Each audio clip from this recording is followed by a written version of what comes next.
And they said, yes, open fire. So I opened fire with the 240, ended up dropping a couple of those guys. Welcome to the Calm in the Chaos podcast, where we discuss untold heroic experiences and dive into the mindset of the Navy's elite rescue swimmers. Hosted by former U.S. Navy Aviation Rescue Swimmer, Mount Everest solo summiteer, and best-selling author Brian Dickinson. Troy Palmer, thanks for joining today. So you retired first class aviation rescue swimmer, CSAR, doing, all the amazing things. I've heard so many things about you from some of the people I've interviewed and, either from the book or just on the pod. So, after 21 years of service, just an amazing individual. I'm so blessed to have you on the show. Thanks for having me. Cool. Well, for those that don't know you, why don't you just give us a little bit about yourself? Where'd you grow up? I grew up in Phoenix, Arizona, born in 71, so I'm a little aged now, but joined the Navy in 1994 and retired in 2015. Nice. What'd you do?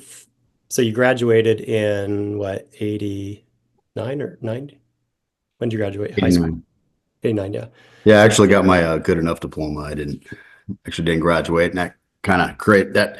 So I would have joined the Navy a little bit sooner than that, but at the time, so I think Clinton was in office, so there were some cutbacks, stuff like that. So really picky on who they were letting in. So it took me a little bit to get into the Navy until one day my recruiter calls me out of the blue and says, "Hey, get down here. They're taking GEDs right now." Nice. All right, cool. I'm on my way. Isn't that wild how that sometimes that's out of your control, obviously, but in your life, we can talk about your childhood or whatever, but sometimes you need that space. It may not seem like it at the time, but then when you look back on it, it's like, okay, things were lining up. It absolutely did. So I ended up joining, I was about 22, which is good because I saw a lot of the guys that were like 18, 19, still kind of kids mentality type thing. That was me. I think being a little bit older helped me a little bit go. I think it just helped a little bit. Sure. Yeah. So, let's even back up. So how was it growing up in the Phoenix area? I was pretty normal childhood for, the 70s and 80s, just go out, ride your bike, leave, get out of the house when the sun comes up and come home by the time the street lights are on. And then right out in front of our house, we had a street light. So we all kind of just hung out there as kids and just did. That's awesome. Whatever kids did. Doesn't happen anymore. So yeah. Times have certainly changed, huh? Yeah. So you got your GED. Clinton said, okay, Troy, we're going to take a chance on you. And you joined the Navy. Yep. So I originally joined because I wanted to be a SEAL. And because all the movies stuff, Charles yep. Did that. Ended up so the only SEAL source rate that was available at the time was yeoman. And so I was like, "You don't have gunner's mate or missile tech or something like that?" And they're like, nope, that's it. So I ended up coming in as a yeoman. And oh wow.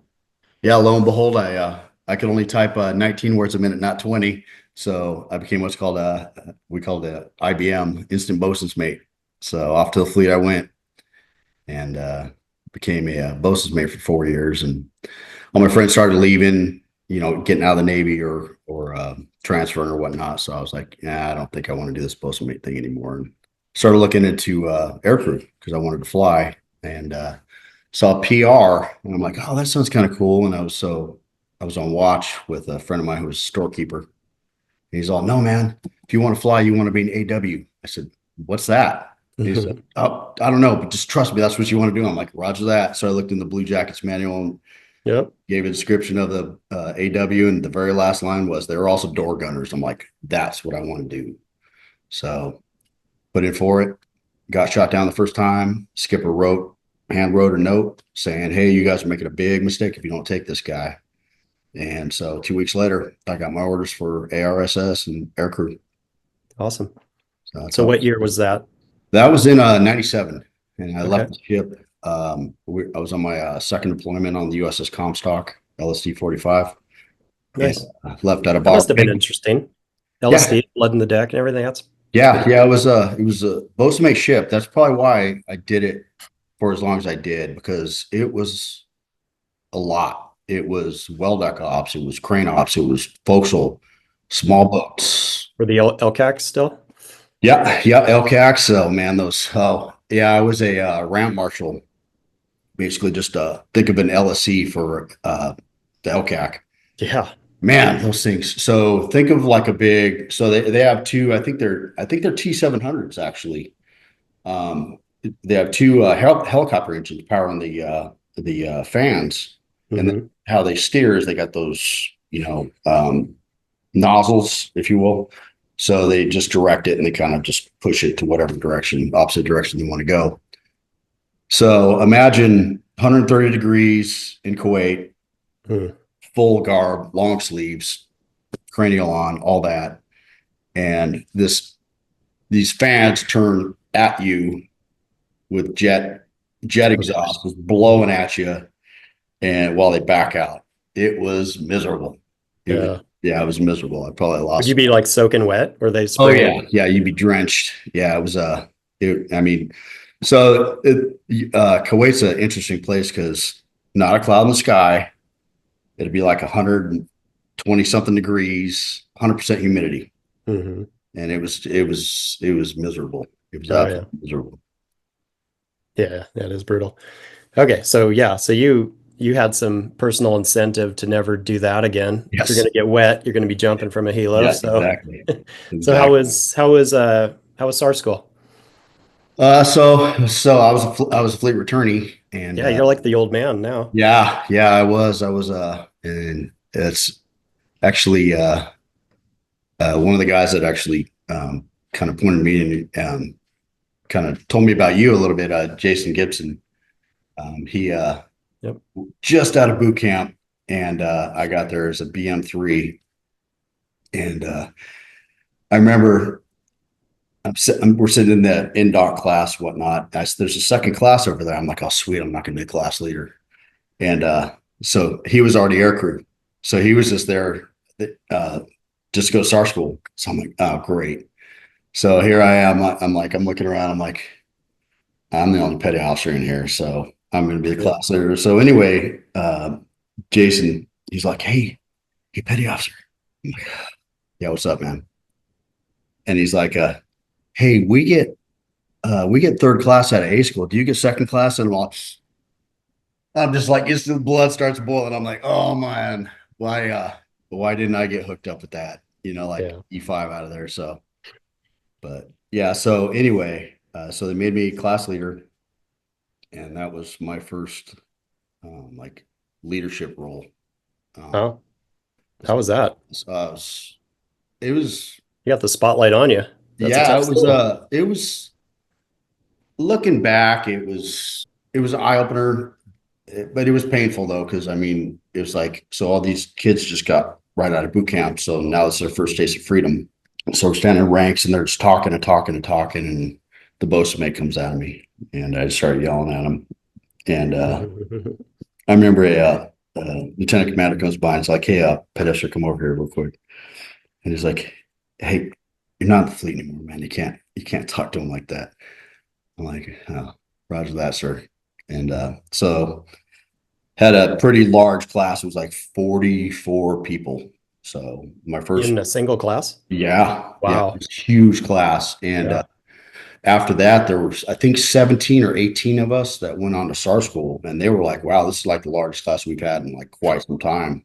Hmm. So that was pretty interesting. Kind of knew a lot of those guys already, but it was still a whole new thing, still new to me. And then just being in the spotlight, as you're saying, as a class leader was pretty. You get called out for everything. It's like if somebody got in trouble over the weekend, hey, Petty Officer Palmer, come here. So you hear about that come Monday morning. So and so got in trouble in the barracks or whatnot. Yeah. Like it's your fault. Yeah, exactly. Like I knew anything about it. I wasn't even in those barracks, so I'm just like, oh, I don't know what to tell you, sir. That's Yeah. great. So were you class leader from start to finish? Did you make it through? Did you get rolled? So no, I actually got bronchitis because at the time I smoked, and No.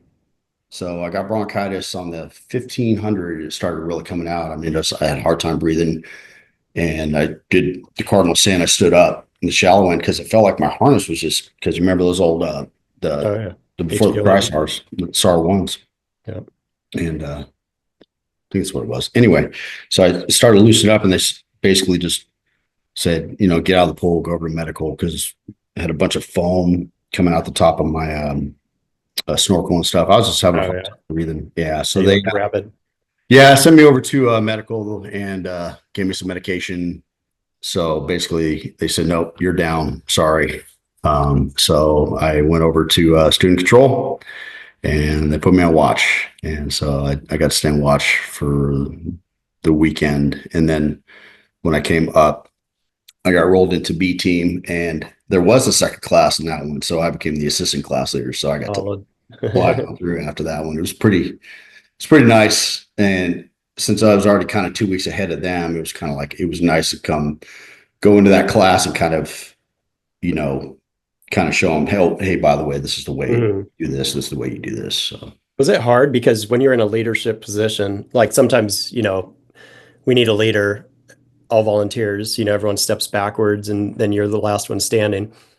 Um, but even if that's the case, you just change your mindset. Okay, I'm the leader. I'm taking charge. That's just that militant way.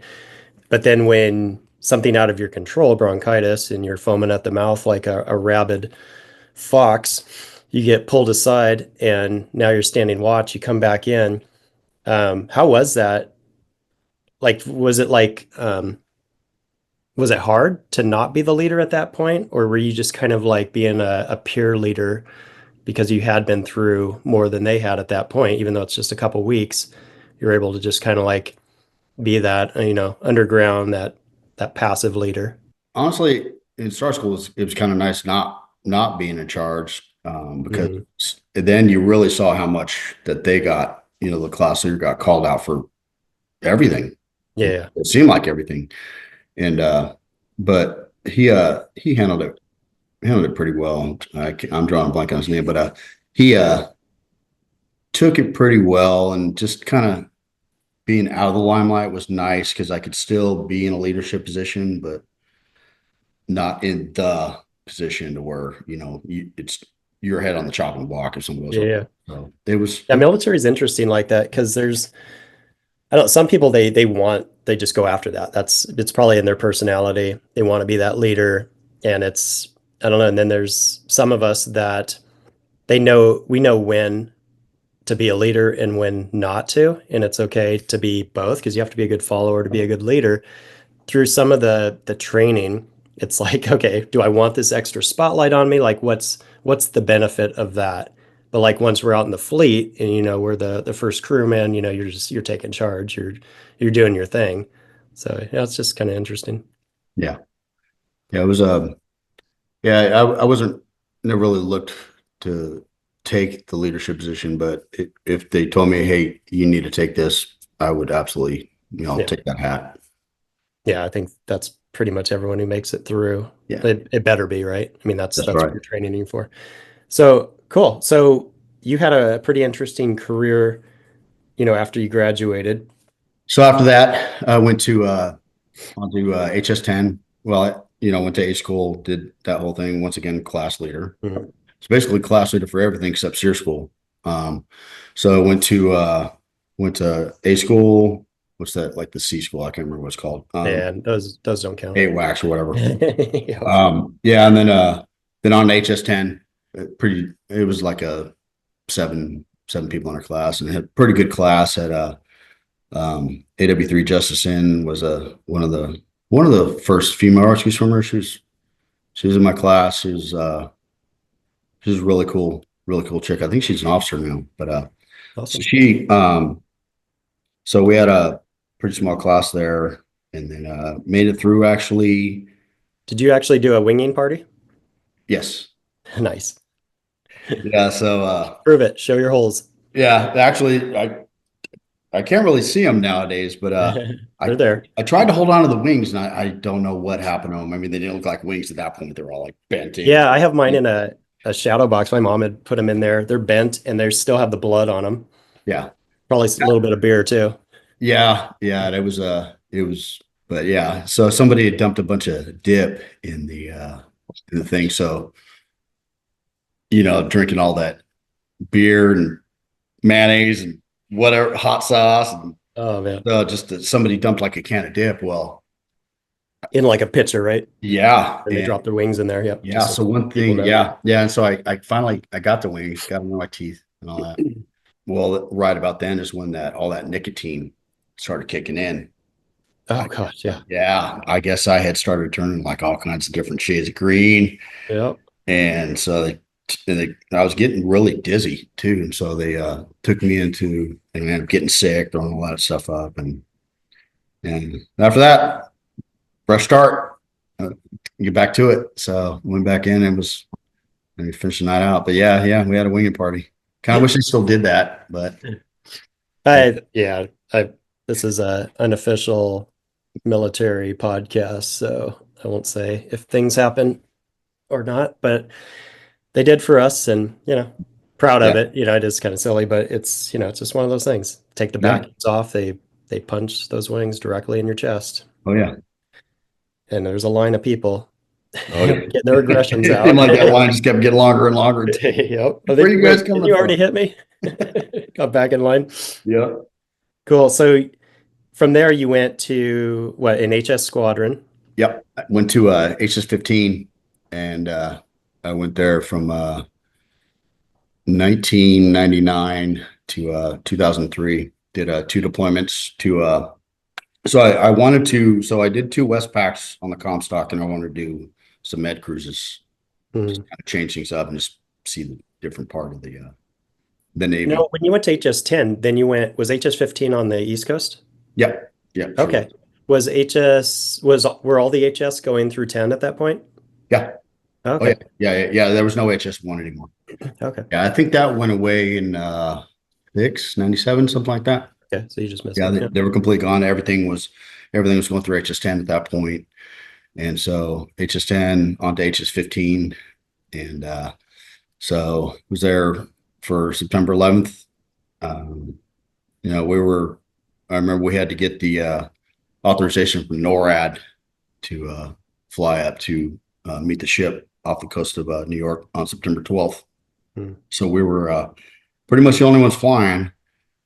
Yeah. And I remember one time when we were going up there, you know how it is like when you go on cross countries and stuff, it's like, okay, here's our flight plan says this. Well, when we Hmm. go north, we're supposed to follow the coast and all that. Hmm. Well, we did, and there was a bay. I don't remember where it was at, in North Carolina or somewhere like that. Well, we were supposed to cut in, and we shot straight across, and all of a sudden we hear over the radios that warning us that we would be shot down if we deviated from our flight plan again, and all this stuff because everyone's September 12th, so Yeah, it sure. was on Everyone's heightened. high alert. Yeah, it was so that was my almost first shoot down was from the Gosh. Air Force. First warning. Yeah. Yeah, we'd get those hot dog reds or whatever once we'd fly outside of our box, back in like Operation Southern Watch, like into Iraq and stuff. But yeah, it's scary. I mean, you just at that point, everyone's scrambling. Oh yeah. Everybody was everyone, the whole world was on high alert at that point. But yeah. So did the my third deployment. My first one with HS-15 was pre-September 11th, so it was like still a whole different world and different Navy. Yep. And after that, everything just really changed. So the second deployment was pretty pretty painful. Most of those older guys had already left at that point. Like a Charmin who he had on here. He was, I think, yeah, he had already transferred at that point, and it was just, so all my old friends were leaving now, and it's just like, man, it was just that cruise is kind of painful. And we called it we had a patch made up for and they called it it was like a Red Bull can, but it said red ass. So it was like the red ass cruise. Mhm. It was pretty funny. It had all the whole CAG on there. Yeah. So then you got back. Did you become an instructor or what'd you do after 15? No, that's when I ended up, I actually got out of the Navy in 2003, and I was completely out for a month. And a friend of mine who was actually in my HS-10 class, Mike Campbell, he's ended up going into the Army, did the blue to green. So he was over HS-75, and he was he's like kept bugging me about it. It's like, man, I should come over here, come over here. It's like a flight club. It's like a flight club. I was like, Mhm. man, I'm done. I don't want to deal with it anymore. And so ended up going over there.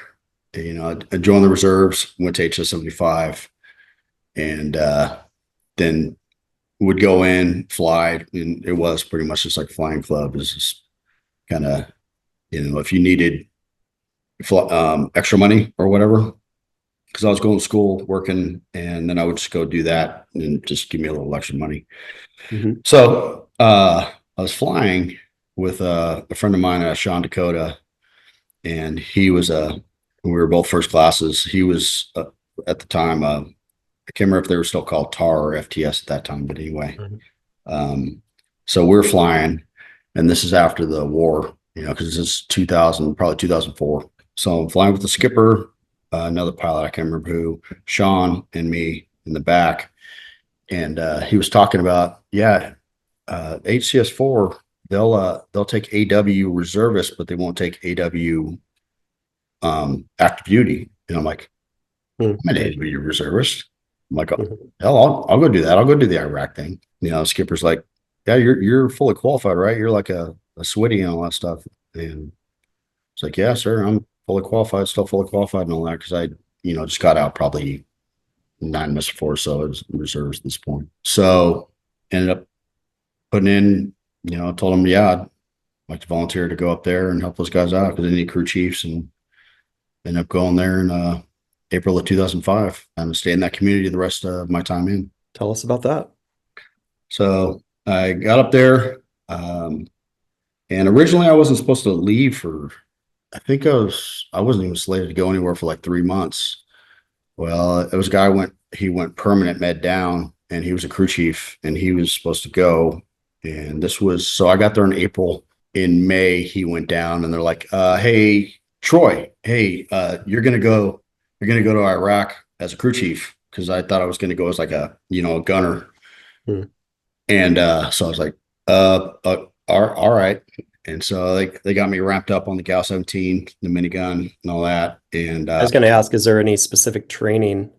Like, yeah, so a lot of the stuff that we did, carried over. You got the fast ropes, your Mhm. spot rigging, CSAR cable training. motors, Yeah. yeah, CSAR training, stuff like that. Well, up there they have the Gal 17s.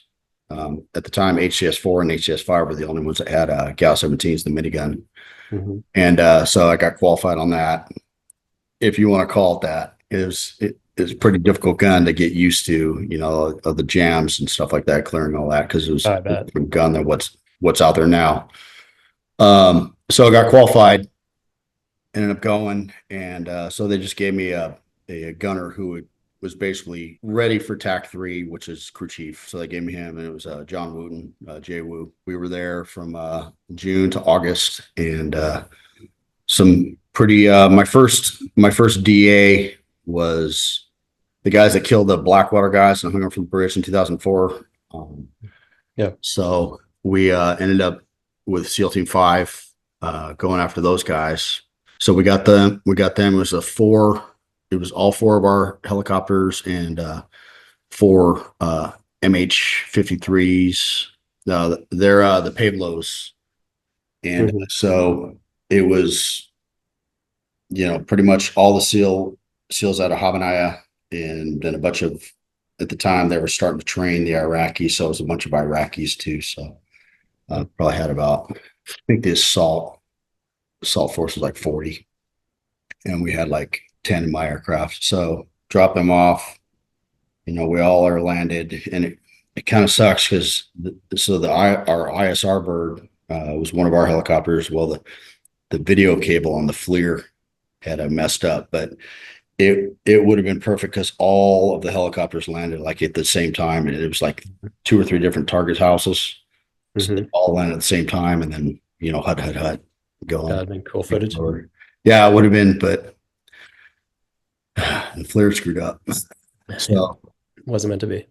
but yeah, so I remember because that was my very first combat mission. And Yeah, how are you feeling like even prepping for that? Like oh, during I the brief was and everything? so you remember in we were soldiers, when they go to drop the reporter off, pick the wounded up, they're going to drop off the reporter, a bunch of ammo, stuff like that. And when they're all these rounds just coming up at the Yeah. helicopter, that's what I pictured in my mind. Oh gosh, yeah. So I'm just Let's, like, let's talk I'm worst case nervous. here, which is probably not a bad idea. So, Yeah. So I'm just like totally nervous and yeah. landed uneventful. They were sleeping. Kick the door in, go get those guys. And I'm just like, got all worked up for nothing. But yeah, that was my first combat flight. So it was a So no shots fired. no shots fired. And That's so good. yeah, actually my first deployment, because in the summertime over in Iraq, it's too hot. Nobody wants to. From what I understand, it was kind of the same thing. But like the opposite in Afghanistan, where nobody wants to get froggy in the wintertime. Well, in Mhm. Iraq, nobody wants to get froggy in the summertime. So, yeah, it was uneventful. Landed, kicked the door in, rolled them out, It was and eventful for them. yeah, oh yeah, it was real eventful for them. But yeah, so that was my first combat mission, and then after that, it was just like a lot of DAs, just direct actions, and just going after bomb makers. Just uh, this was prior to when Zarqawi blew up that mosque in 2006. So it was still pretty busy, but it didn't get real busy till 2006, 2007. But so the rest, so we were there for 2 months. I came home for about a month, and then they said, "Hey, HCS 5 needs crew chiefs. You willing to go augment them?" Absolutely. So I went there, and that was at the end of October of 2005, and ended up going there. And lo and behold, so I'd never been an LPO at this point. I get there, I'm talking to the the chief, and there's Barry Stoltz, and he tells me, "Hey, you're the senior first class, so you're going to be the LPO." And I'm like, because I was hoping to just kind of go and chill. That wasn't the case, so I got to be my first LPO experience, and I'm sure I screwed it up. That's how Um, you learn. yeah, but that's exactly how you learn. So, uh, got to do the LPO thing, and that trip was really busy. So that was the tail end of 2005. Ended up getting into as far as I know, the first gunfight that a Navy gunner had been in since Vietnam, and so that was a pretty interesting night in itself too. Yeah. Uh, What happened? so that was so that was back before. So later on in the war, you had all kinds of ISR assets. You had Hmm. AC-130s. You had F-16s if they're available, F-18s. Yeah, yeah. We didn't have any Strike Eagles, but so anyway, so we ended up going out after briefing with the team. It was a seventh group team, and we ended up going out alone and unafraid, single ship, go out, pop up in the ISR stack about 2,000 feet, and just kind of just taking a look around at all the LZs and make sure everything was clear, no cows or whatnot. Hmm. And so in Iraq in the wintertime, so they could still grow like crops and stuff like that, they would set up their own greenhouses. So, just like picture just like a 55-gallon drum cut in half and laid outside, and it's just plastic, like a Hmm. greenhouse. So there are a bunch of greenhouses, and in rows, and then it was right around the field. And so we went out and we're calling the LZs. Okay, this LZ is clear. This LZ clear. Town looks uneventful. Nobody's up and around. And then we see four guys just kind of walking out of the town. And so we asked the escort control team leader, And escort control is just as you could think of it, just like if you squeeze like a lemon, it's going to squirt. So Mm. like, everything's just going to take off away from the target area. All the bad guys are going to try to get away. So these four guys just going out, and they go inside one of those greenhouses. We're like, hey, talk to the team leader. We're like, hey, you want us to put you in? They said, no, wait for the assault, and you can go ahead and drop us in. Okay, cool. So, and then you see there were so at the time we're with the 160th. So it was us, another one of our birds, and then two H60 at the time. Yeah, they were Limas from the 160th, 3rd Battalion. So they dropped the guys off, did the assault, and that's when we spiral on down for the ISR stack and drop those guys off, 4-man team. And we take off, come back around. And so that's when the pilot, Nels Enberg, he had seen on the, I was just kind of on the left side. I was just kind of on the FLIR. He can see the team. They're on the ground. All of a sudden they see a bunch of, rounds kick up all around these guys. So they hit the ground, and Mhm. 4 guys now turn into 12 guys. So they all start coming out of Oh, those greenhouses, and they're popping off rounds at the team. And I would assume us also because so whenever they get ammo over there, they take all the tracers out because you got to have celebratory fire. So you can never tell if they're actually shooting at you, which is yeah. good and bad, I guess. So anyway, so we come back around, and I've had people armchair quarterback me on this, but so we came into a hover. And so we're over here, team's over here, and the guys are on the far line over here. Mhm. The team is actually more to the right of the nose. I couldn't see them. And so Nels has the FLIR on a sniper team that's over off to our 9 o'clock. And so he says, left gun, 9 o'clock, open fire. And, it's like, I'm just like tweak off South Park. It's like, I'm just like, this say again. And so it's like 9 o'clock, open fire. And I'm looking, I'm like, where? And so I see these guys over here, off to about the 11 o'clock, about 10, 11 o'clock. And so Mhm. I put my islet on. I'm like, these dudes right here. And this was kind of a breakdown in communication. Um, I don't know if they were just looking at the FLIR and seeing these guys over the 9 o'clock. Well, I'm lazing over here Mhm. at the 11 o'clock. And they said, yes, open fire. So I opened fire with the 240, end up dropping a couple of those guys, and ceasefire, ceasefire, ceasefire. And I'm like, holy crap, I just shot the team. So this is what's going through my head. So Yeah. instant, my blood's boiling. I'm pretty pissed at this point. So our corpsman on board, HM1 Danielson. So he's looking at the FLIR, looks out the forward window on the HH, and he's like, all right, Troy, you see that pond right there? Yep. You see that tree? Yep. Shoot right above the tree. I'm like, all right, I don't see anything, but so here we go. So I shoot, and there's actually FLIR video out there somewhere. Of course, I don't have a copy of it, but everybody else seems to, but I don't. But I remember watching the video the next day, and I eventually they found their mark. They were done at that point. So anyway, so back into it. We're all the threats are eliminated. Teams up and moving, and they're cleared, and they're checking for survivors and prisoners at that point. You know, and so we're just flying around, and there's still dudes running all over the place. So we're trying to track them down, trying to direct them on there. So eventually they end up rolling up a couple dudes, and so we end up landing the LZ, and this was a training thing that I carried on over to everyone else that I trained after that.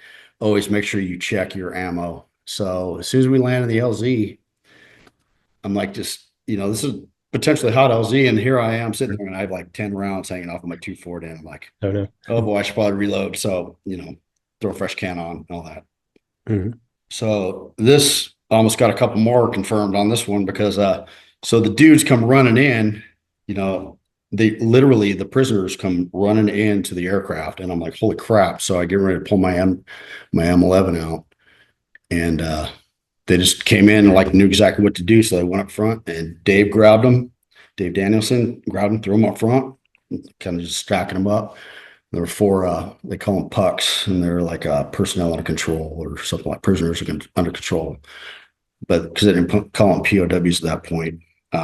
So anyway, so the team gets in, and from there on out, it was pretty much uneventful. They ended up taking out the target house. The only shots fired were the shots that I fired. And so ended up getting 5 prisoners. Like the 2 confirmed. They got back in and told me I got 2. And I'm like, oh, okay, cool. I didn't think anything of it. And it kind of really sank in once we got back. That's kind of when it was all, Mhm. did I do the right thing? Do I need to talk? Because I asked one of the pilots, I said, do I need to go talk to CID or anything like that? Like, do you feel like you did anything wrong? And I said, no. I said, well, then don't worry about it. Okay, cool. And then oddly enough, I didn't sleep that night. Yeah. Weird. And so I got up the next day and went and looked at the FLIR tape just because I was second guessing myself, did I do everything right? Yeah. And so I'm watching the FLIR, and I see some stuff on the FLIR that I was just like, because I didn't know at the time, but so in the Army, if you move along and you pass like someone on the ground, they're considered like, that guy's safe. He's a like a prisoner at that point if they're alive. Mhm. And well, in the video, we're watching them, and they see a dude on the ground, and so they all pop up and they just shot those guys. And so I'm like, I didn't know that was legal, but it is. And so I was a little bit worried about that. And then a couple years later, I talked to some guys. No, that's ROE. That's totally legit. Yeah. And after that, did the debrief and all How that. are you doing? Because first time you took a life, like how are you doing with the fact of, doing your job, but sometimes doing your job and then the after effect is Yeah, it was like it was surreal. It was a really weird feeling. It wasn't so much I was like regret or anything like that because Mhm. I was doing my job and those guys' lives were in danger. Yeah. Um, but it was just I don't know. It just felt really odd. I kind of felt like I asked our corpsman Dave. Said, "Do I need? Am I med down? Am I supposed to talk to somebody about this? I mean, because I'm the first guy that's done this since Vietnam. Yeah. So it's like health three. I'm like, who do I talk to? Do I?" And he said, "Do you think you need to?" And I'm like, I feel all right, but you That's tell me. Do you classic, want to classic get out? military, right? Don't get labeled. Yeah. Yeah, I'm good. You good? Good. So This yeah, is pretty intense. yeah, it was, and kind of funny. So yeah, I had a prisoner. He had passed away on my aircraft, but I guess he really didn't like his first helicopter ride. So, but he was a bad guy, and so like about 5 days before that had happened, and one of our the officer that I actually went over with, who was also from HCS 4. We had two pilots that came over with me, and it was Commander Emerson. And so I was giving him a walkthrough, like as soon as all the prisoners come on board the aircraft, I'm like, I see this guy, and I'm like, this guy don't look right. This guy he looks off. You can Mhm. tell something's wrong. I don't remember exactly what it was, but anyway, so put them forward. They put him right behind the CSC, which is the comm system controller. And it's in the center of the HH60H, and so they're kind of laying there, and so he's just kind of propped up against it, and he's staring at me, and I'm just giving him the whole run through and all that stuff. Yeah, I'm like, hey, this guy doesn't look good, Um, they're trying to do CPR on him, but they're not. They're just kind of pushing him. Yeah. Had all the Iraqis and stuff. And then I had one Green Beret handler in there with him. And so he ended up passing away. But I guess he had like a heart attack like a couple of days before. So this was like full mechanical shutdown at this point. And so the running joke was, every time Commander Emerson would see me, he'd say, "Did you kill anyone? You kill anyone today?" I said, "No, sir, no today." And then after that, like, so It's still early. after that gunfight, I go in there the next day and he just looks at me and he just smiles. And I said, "Don't say it." So it was kind of our little sick joke that was running around. That is a sick joke, but that's how you get through. That's Exactly. That's exactly how you get through, But so yeah, that was that was how that went down. And then the rest of the trip was pretty uneventful, except my last flight in country was with the CNO at the time was Mike Mullen. So that was pretty cool. He ended up giving me a stack of like his coins. yeah. So I kept one and then gave one to like whoever, PC and some of the maintainers and stuff. And I have no idea what I did with that coin, and I'm kicking myself to this day because that would have been the winner at the pretty much any bar you go into. Yeah. But so after that, I went home. Got the everybody wanted to know what happened. So I kind of gave the rundown, and then didn't deploy again. Did a bunch of other deaths just around the country stuff, Nellis stuff like that, Mm-hmm. and then ended up going back. Later on in 2006, once again in October, another winter deployment. So that one was really intense. That's when there were some SEALs that got shot. Just a lot of, everything had changed. So like after I left in 2006 is when Zakaria had blown up that Shia mosque, and that's what kicked the whole hornet's nest of just Sunni versus Shia. And so that changed everything for the war and just everything that was going on in Iraq at that point. Now it seemed like everyone was against everyone, and that's when the barbarity really started kicking in at that point, because that's when if you were Shia, you were getting, they were doing horrible stuff to them, like drilling on kneecaps, that kind of stuff, and just really bad dudes. And those are the kind of people we're going after at that point. Or actually, at this point, that would have been my third deployment to Iraq. Let me just pause there. Yeah. How are you doing?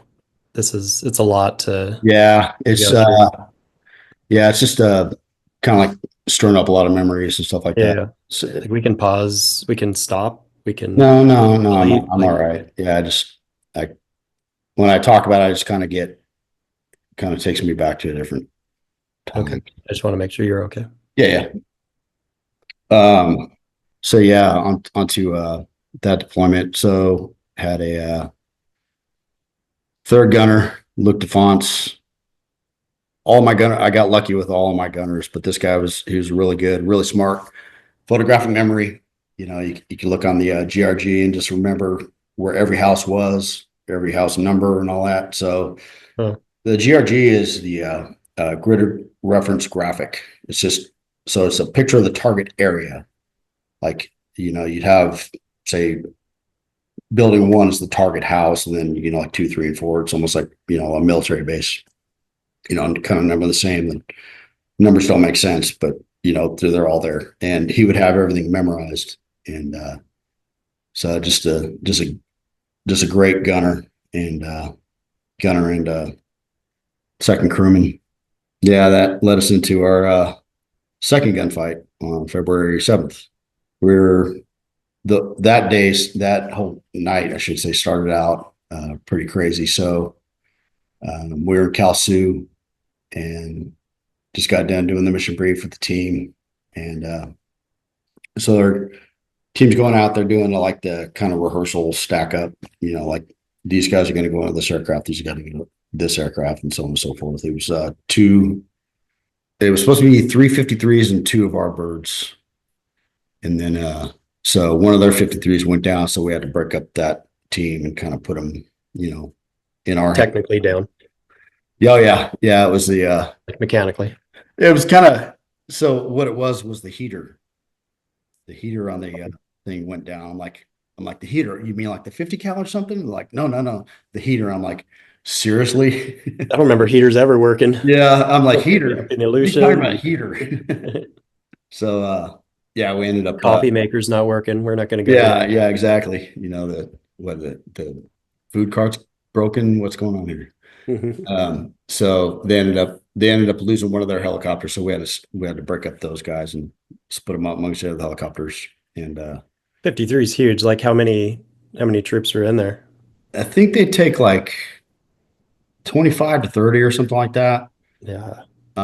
So quite a bit, you know, I mean, consider I mean, at most take like 12. So hmm That's packed. yeah. Oh, and that was packed. That's a heavy helicopter. Yeah, wintertime wasn't really a huge deal. Definitely a big deal in the summertime, but not so much in the wintertime because it gets pretty cold in Iraq in the wintertime. But so we had plenty of power and all that. But so once again we were scored to control again on that one. And also we had care if we had the medical team on board. I think we did on that one, but so I think we were just we were so we weren't the ISR, we were the gunship, you know, for the CAS support, close air support, and we had the miniguns. And so what happened after we took off and all that? So the first 53 was coming in, and the the target, the bad guy, came out of the house with an AK and starts shooting at the 53, and then he takes off, the fastest guy in Iraq. So they put the teams in and all that stuff, and they start chasing after him. Call us in, like, hey, you guys, can you put him on the ground? And it, you know, it was kind of a they don't do that later on because it was considered corralling fire. You know, like you don't if you're going to shoot to kill, or you know, you don't just shoot to kind of put a Yeah. gun. So went up, you know, Luke, my gunner, they ended up, hey, you know, call us in. Hey, can you guys put him on the ground? And so, you know, Luke cuts loose with the minigun. He hits the ground, and as soon as Luke lets off, guy gets up. It's just fastest guy in the world there. hmm He's trying to get away, and finally ends up going into jumping into a ditch. And they're like, yeah, just go ahead and finish it. So we ended up doing a bunch of gun runs on that. And as far as I know, he didn't shoot at us because, like I said before, with the no tracer, you can't tell if you're being shot at. So Yeah. that was that gunfight. And then ended up my gunner, after, you know, so many passes, he ended up, you know, I eventually called. I was like, whoa, whoa, whoa, ceasefire, ceasefire. I'm like, what's wrong? And I said, Luke, how much you been shooting? You've been shooting quite a bit. He said, you hear crickets over the ICS and stuff. And said, I should be good. I'm like, I don't think so, man. I think you're almost out of ammo. And you got to think these are 3,000 round. Well, they're 4,000 round ammo cans, but we'd only put 3,000 rounds in. Because if you put 4,000 rounds, the gun's going to jam because the rounds just start, you know, starts binding up. Mm-hmm. So get back to Kelsey, go to get gas and all that. I look in his ammo can. Inside the ammo can, pull the lid off, and you got 10 bins, and each bin has X amount, you know, like 750 rounds or whatever. He had one bin left. Oh gosh. Yeah, we still got to go back into the fight.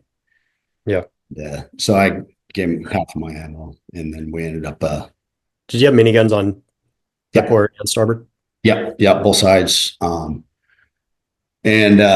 so I ended up giving him half of my ammo, and we went back in. It was uneventful after that, except for, you know, after that we had to go back to Balad and pick up what's called the maintenance support team, and then go back down for the hour flight after the 6 hour mission, go to Balad, pick up these dudes, and then go drop these dudes back off so they can fix that 53 so they can fly it back.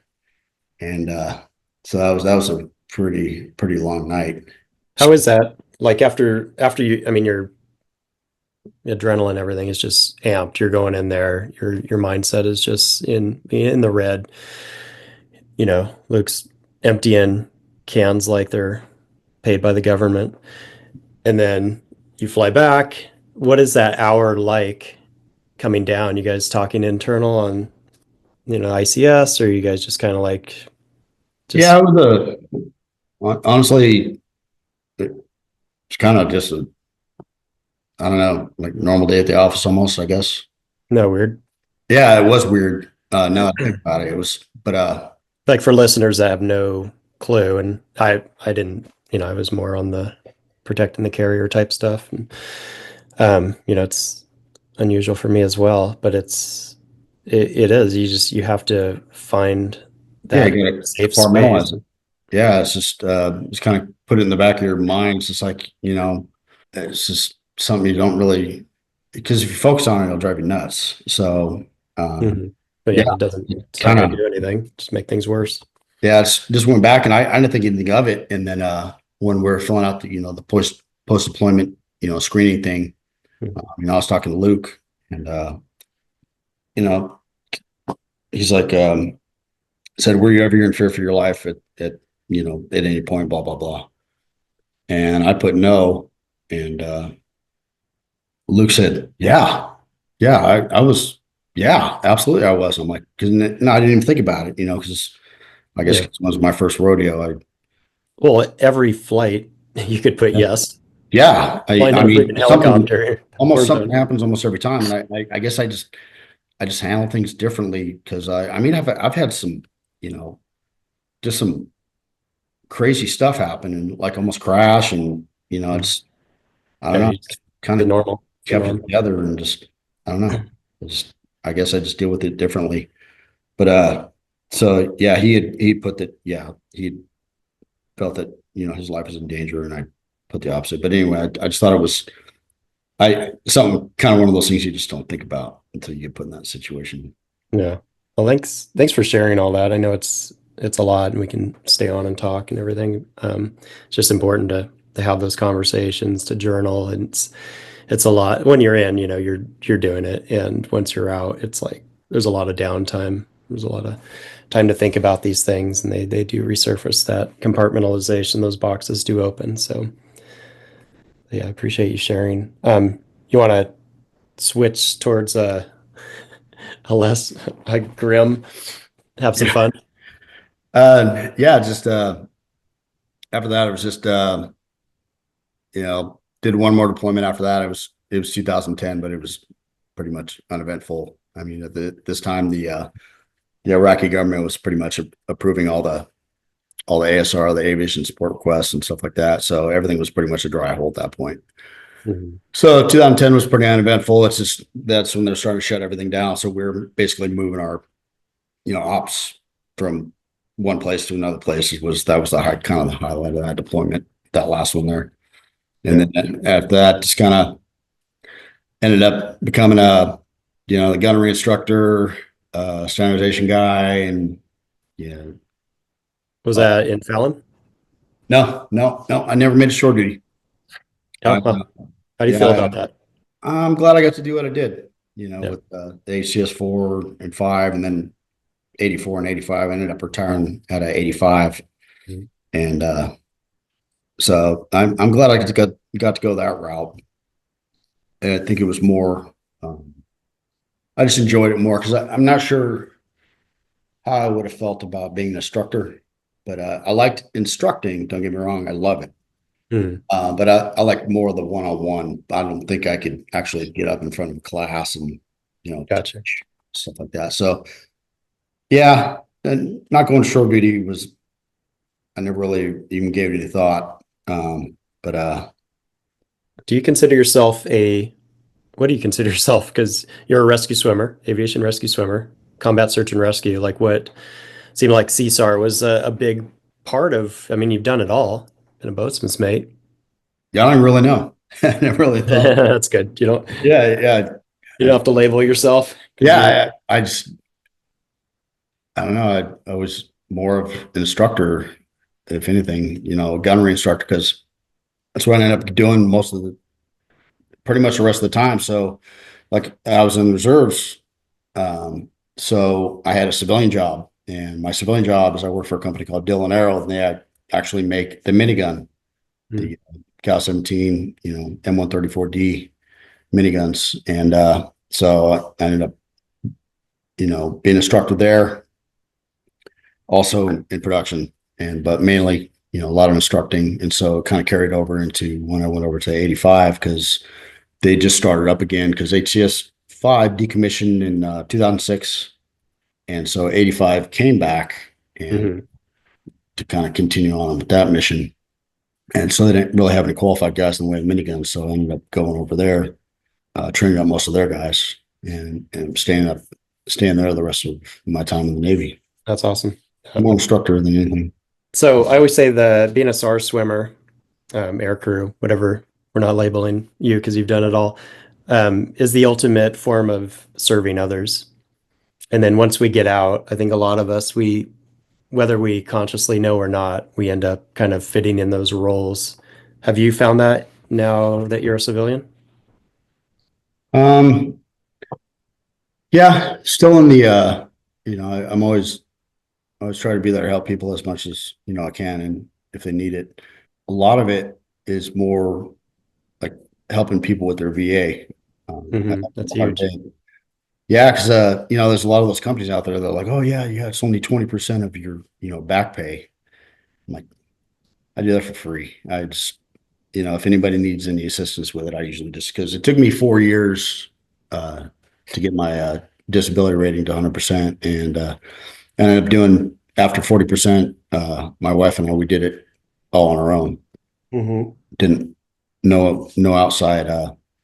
None of those companies. I tried one, but they were like, oh, yeah, push for PTSD, and I'm like, I don't want to do that. I'd rather do the stuff that actually really bothers me, like back, neck, stuff like that. But they just Yeah. want me to push that, so I'm like, all right, I'm not going that route. So after that, learned how to not work the system, but how to work through the system. Yeah, you got to work within those boundaries. Yeah. So, There's a lot of them. yeah, it's just a lot of little things like, just if you don't do it within a year, then kind of changes like if you get denied and you don't do it within a year, then it kind of resets the whole thing. Yeah. So just Keep it teaching going. guys that and just saying, hey, instead of doing that, you need to, go this route instead. So Yeah, that's huge. Yeah, I find myself also helping others that sometimes it's not even so there's two pieces of it. A lot of us don't want to go to the VA. We don't want disability. We don't want to be seen as that because we were so conditioned of that when we were in. And it's like operating in a helicopter, a very small cabin, in the gear that we wore, the harnesses we had, jumping out, just everything we did, the equipment we're carrying, just the torque, everything. And, every flight is traumatic. So we're going to face trauma. And there's just from hearing loss to back pains to knees to everything. It's so interesting because it took me forever as well. And I even snapped my knee on a Navy soccer team. It's like, well, I wasn't jumping out of a helicopter. I was playing soccer. That was my own choice. Well, I was still in the Navy. But yeah, a lot of it's just getting over that mind hurdle that we put in front of ourselves. And once you get out of your own way, now it's let's navigate through and figure out all of the idiosyncrasies of the VA and the barriers they put up. So yeah, it's its own mountain to climb. So that's great. I'm glad that you're helping others. yeah, I was I was one of those guys. I was out for 2 or 3 years before I even attempted to do the VA route. So I was like, well, I didn't get shot, think, but I actually did get a sandwich in between a couple of mortar rounds in that my second trip in 2005. So I kind of busted up my noggin a little bit, just the blast wave and stuff like that. But anyway, yeah. So I was one of those ones where I didn't want to pursue it, and then talked to some friends of mine that they were like, "Look, man, you need to look at it as like it's like a workman's comp, Yeah. and because at the time my body wasn't hurting, but right at about 47 is when it really starts to catch up with you, and it caught up to me like boom. It was like almost like when I hit 47, it was just like Weirdo. Yeah. back, neck, shoulder, just from, handling the rescue hoist and stuff like that. Sure. Just I'm sitting here stretching right now. My legs yeah, are yeah, talking. yeah, knees, all that. Just I mean, just constantly walking around your knees in an 860. You're it just beats you up, and it starts to really take its toll. And it hit me all at once, and so I'm glad I had started that. So Yeah. I go to the VA for all my medical now. So and it depends upon where I go and how good they are. Yeah. VA is not all that bad. So at this point, I usually ask a hypothetical scenario of Mhm. like a rescue scenario. And you've went in, in such depth what you were talking earlier. A lot of them had to do with like hot environments. I'm going to throw you off balance here, maybe. So there's no right or wrong answer, as you know. When we launch, we don't always know what we're getting into, but let's just do a scenario where you are, it's been a while since you were actually in a wetsuit rescue swimmer. So you're going to be the swimmer, okay? Okay. Okay. So the scenario is a downed aircraft in Arctic waters. Okay. A All military aircraft crashes into icy waters near the Arctic Circle. right. Survivors are trapped inside the partially submerged fuselage, and rescue operations are complicated by freezing temperatures and ice flows. That's all your crew knows. You're flying out there, you're dressing out. What is going through your mind? Oh man. Uh That seems to be the common response. Oh man. yeah. Yeah. So wow. Okay. How am I gonna go about doing this? Because if they're inside, I mean, you're not supposed to go inside of the vessel, but Mm-hmm. it's my job. And I'm here to, you know, Yep. here It's to your save your duty. life if need be, or not need be. I'm here to save your life. So yeah, I'm gonna still try to go inside that and pull those people out because they have families too, and they're expecting them. Families are expecting them to come home, and I'm trying to make sure that they get there. But so it's going to be difficult because I'm going to be in a dry suit, and swimming underwater is going to be really, really different. Possible. Yeah, yeah. I don't even know. Have weighted I don't belts. even know if you can because I've It's I've partially submerged, so let's just assume it's not. So you can okay. actually, you don't have to Yeah. go in. Yeah, I'm just gonna, well, it's a situation, I'll probably have to go down the wire because there's probably gonna be a lot of stuff in the water, so I won't be able to jump. Go down the wire and let's get to the aircraft, see what kind of situation we have going on here. Um, I would probably stay on the hoist because I may need to hook them up to the rescue hoist to if they need to be keep their head above water. So Mhm. I'll probably think about that. There's a lot of variables there because you're going to get the hydrostatic squeeze. Yeah, So is litter going to be the right way to do it? Because if you as soon as get them out of the water, is their body going to go in a complete shock and probably. They're already in shock. so, yeah. Probably already hypothermic, probably already dead. So we can pause. The point is your mindset is mapping out you're not even there yet, but Yeah. you're mapping out every possible scenario based on the little limited information you have. And that's exactly what I'm after. It's just a fun exercise Yeah. because Yeah. you just never know. And then you get on site and then, yeah, you reassess, but you've already mapped out in your mind. Now you're just kind of correcting it based on Yeah. reality of what you're seeing. Yeah. Because I have what's pictured in my head, but when I get there, it's going to be totally different. Uh, Always, right? yeah. Yeah. Just like the first DA, I was expecting, all this gunfire coming at me, and they were Yeah, and sleeping. it's based on Yeah. movies you've seen, and Yeah. and Yeah. It's that's good worst because case it puts you in a scenario. heightened state. You were ready for that. When you're not, it's almost like disappointing, but why? Yeah. Because you didn't get fired on. Like Yeah. it's weird. Yeah.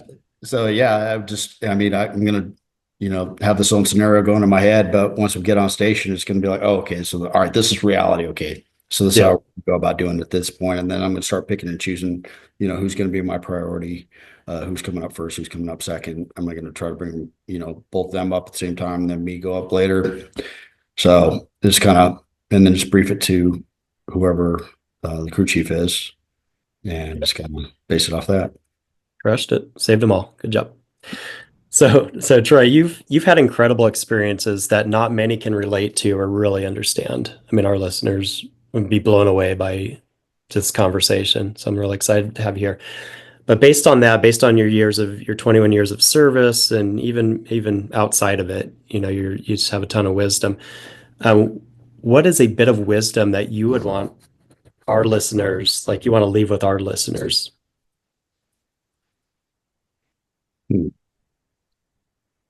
Um, just Take your when time, it, because I'll edit this pause so that it's a little yeah, flowy. This is like something just to drop in here, but I think it's important because you have people just listening, just going, "Oh my gosh, I can't imagine what you've been through and all this."